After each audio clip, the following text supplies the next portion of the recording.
सदगुरु प्यारी साध संगत जी आप सभी को प्रेम भरी राधा स्वामी जी। साध संगत जी, एक बार किसी सेवादार भाई ने हुजूर महाराज जी से सेवा के बारे में प्रश्न पूछ लिया। उन्होंने पूछा कि हजूर आप जी, अगर किसी को यहाँ सेवादार को कोई डांट लगा दे तो कहीं वो सेवादार कोई सेवा छोड़कर चला गया तो डेरे में सेवा फिर करेगा कौन? और यहीं अगर इतनी संगत को जो आई है उसे संभालेगा कौन? हजूर महाराज जी ने बड़े ही प्रेम पूर्वक मुस्कुराते हुए कहा कि देखिए बेटा, यह डांट नहीं मेरा प्रेम है।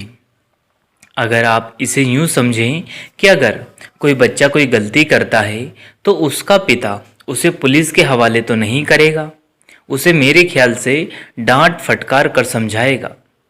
सेवादार ने फिर वही प्रश्न हजूर के आगे रख दिया कि अगर यहाँ सेवादार सेवा छोड़कर चले गए तो संगत को कैसे संभालेंगे? फिर हजूर ने बड़े प्रेम पूर्वक फरमाया कि इस सेवा के लिए तो संसार के इंसान ही नहीं बल्कि देवी देवता भी तरसते हैं। वो हमेशा तैयार रहते हैं यहाँ सेवा करने के लिए। लेकिन उस परमपिता परमात्मा ने, उस कुल मालिक ने हम अब जैसे इंसानों को यह मौका बख्शा है। अगर फिर भी हम किसी के मन में गलती से भी अहंकार हो कि मैं यहाँ सेवा छोड़ दूँ तो मेरे बिना काम नहीं हो सकता। शायद सेवा हम अपनी मर्जी से नहीं बल्कि मालिक के रहमत से करते हैं, यह हम भूल जाते हैं। इस सेवा से तो हमें अपने अंदर का अहंकार खत्म करना है और मन मालिक के लिए सच्चा प्रेम जागृत करना है।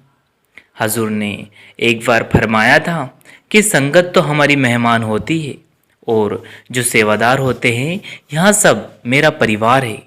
और आप जी को बताते हुए बड़ी खुशी हो रही है कि कोरोना के समय भी मौजूदा सरकार ने बड़े ही प्रसन्नतापूर्वक अपने मन और मुखाग्र से कहा था कि दुनिया विच मेरे सेवादारों से बढ़कर कोई नहीं। यानी कि हमारे कुल मालिक तो हमें हमेशा याद रखते हैं, वो बड़े ही प्रेम और पूर्वक हमें अपना मानते हैं।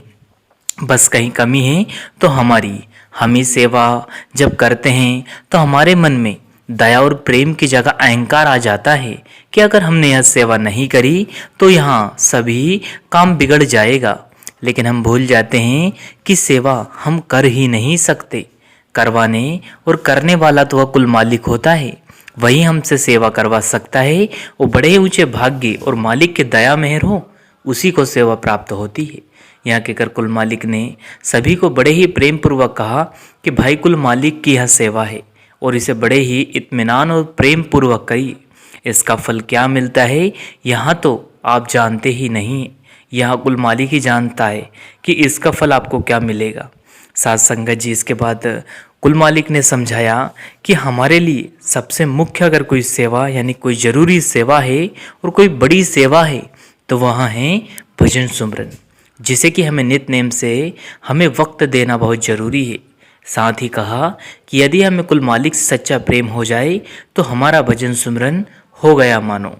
यानी कि प्रेम वह ताकत है जो हमें कुल मालिक के नज़दीक ले जाता है। और भजन सुमरन का भी उद्देश्य कुल मालिक के प्रति प्रेम को जागृत करना है। यदि हमने सच्चे मन से और निर्मल हृदय से उस कुल मालिक के प्रति प्रेम जागृत कर लिया तो मानो हमारा भजन सिमरन पूर्ण हो गया। क्योंकि भजन सिमरन जो मार्ग है वही प्रेम का मार्ग है। और हमें भजन सिमरन इस तरह से करना है मानो एक माँ एक छोटे बच्चे को प्रेम करती है। इतना प्रेम, इतना पवित्र रिश्ता हमें जोड़ना है कुल मालिक से कि फिर हमें इस संसार में दोबारा आना ही नहीं पड़े। इसके लिए हमारे कुल मालिक जब भी सत्संग देने आते हैं, व दर्शन देने आते हैं, तो हमें उनका रूहानी जो चेहरा नूर है वहाँ देखने लायक होता है। जैसे ही हम देखते हैं कि उनका चेहरा हमारी आंखों के सामने आ रहा है, यूं ही हमारी आंखों से आंसू आने लग जाते हैं। अब यह प्रेम नहीं तो फिर क्या है? सत्संग जी, यही व्रह और यही प्रेम हमें एक दिन मालिक के नज़दीक ले जाएगा और हमें कुल मालिक के दर्शन और दीदार करवा देगा। सत्संग जी, इसी के साथ अपनी वाणी को विराम देते हैं। फिर मिलते हैं किसी और वीडियो में। तब तक आप जी अपना और अपनों का ध्यान रखें। आप जी से विनती की जाती है, आप जी अमृत वेले उठकर नित्य नेम से बड़े ही खुशी खुशी मालिक का भजन सुमरन करें। वह मालिक हम पर जरूर बख्शिश करेगा जी। इसी के साथ हम अपनी वाणी को विराम देते हैं। अंत में आप सभी को प्रेम भरी राधा स्वामी जी। धन्यवाद।